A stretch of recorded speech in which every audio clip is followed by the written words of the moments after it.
Las Vegas, the ultimate desert escape.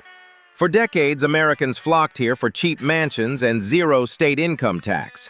But today, the grand illusion is dead. Hundreds of thousands of people aren't just canceling their move, they are packing up and fleeing in droves. Behind the neon lights lies a terrifying reality the tourism board is desperate to hide. Here is the dark, secret reason everyone is abandoning Las Vegas. To understand why people are leaving, you have to understand why they came. During the 2020s, Las Vegas became the unofficial 6th borough of California. If you were tired of LA traffic and San Francisco rent, Vegas was the promised land. But that massive influx broke the system.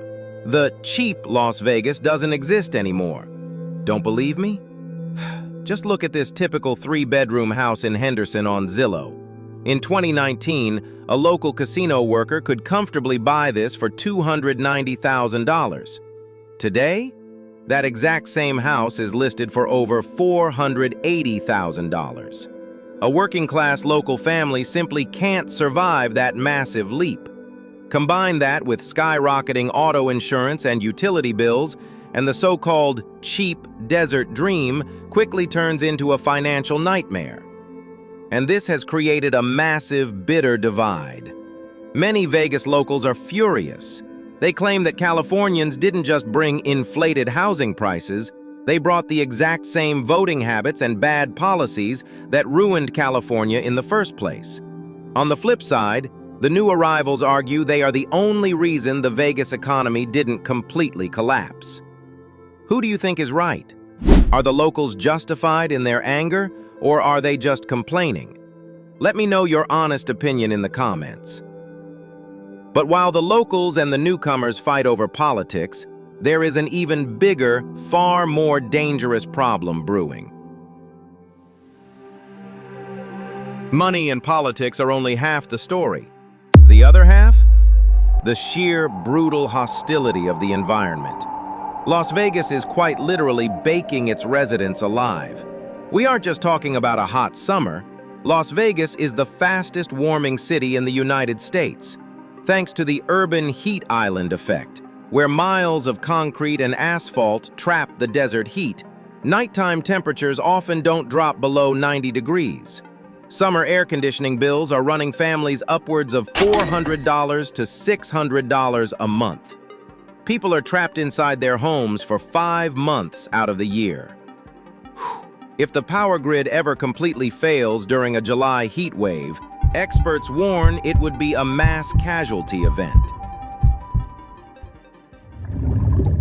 And that brings us to the elephant in the room. The ticking time bomb that real estate agents refuse to talk about. Water. Las Vegas gets about 90% of its water from Lake Mead, which is fed by the Colorado River. And Lake Mead has been in a state of catastrophic decline. Sure, Vegas has done an incredible job at water recycling. Virtually every drop of indoor water is cleaned and put back. But you can't recycle evaporation. The federal government has already forced massive water cuts on the state of Nevada. The city is aggressively ripping up decorative grass, limiting pool sizes, and capping the amount of water homes can use. Residents are living with a constant, looming anxiety. They are looking at the dropping water lines and asking themselves a terrifying question. If I buy a 30-year mortgage here, will there even be a city left when it's paid off? Combine the inflation, the heat, and the water crisis, and you get the final nail in the coffin, the transient curse. Las Vegas has always been a transient city. People come to get rich, or they come to party, but they rarely come to put down roots. Families who moved here looking for a community are finding it impossible to make deep connections. Neighbors move out every 2 years. The school system constantly ranks near the bottom nationally. It's a city built on transactional relationships. Once the financial benefit of living in Nevada vanished, the lack of community became glaringly obvious. There is one last secret reason pushing families and retirees out of the state: the healthcare deficit. Las Vegas might have world-class entertainment, but it suffers from a severe shortage of doctors and medical specialists. Because of the transient culture and low ranking of medical schools, the state consistently ranks near the bottom for healthcare access.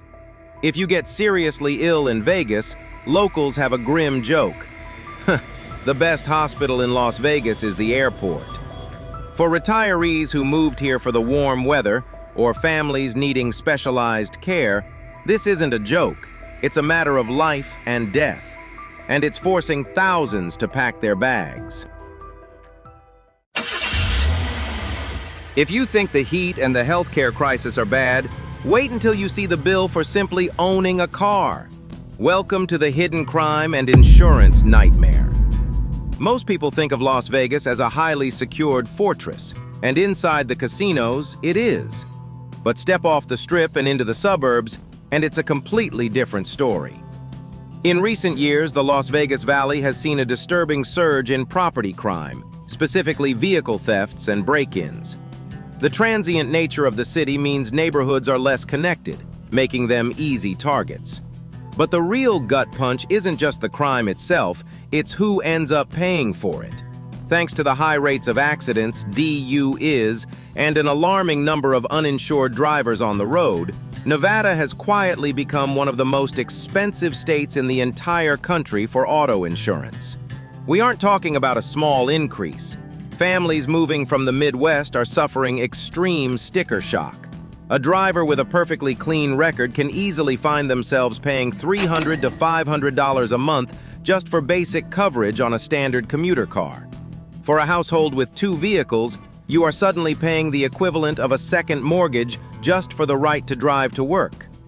When you combine the skyrocketing rent we talked about earlier, the insane summer electricity bills, and now the crippling cost of auto insurance, the math simply stops working. The middle class is being systematically priced out of the desert. Las Vegas isn't going to disappear overnight. The casinos will always find a way to keep the fountains running for the tourists. But the dream of Vegas as the ultimate American suburb? That mirage is fading fast. Are the people fleeing Las Vegas making the smartest financial decision of their lives? Or are they just weak and couldn't handle the heat? Drop your most honest opinion down below. And if you want to see which city is actually the new boom town Americans are fleeing to, click the video on your screen right now. I'll see you there.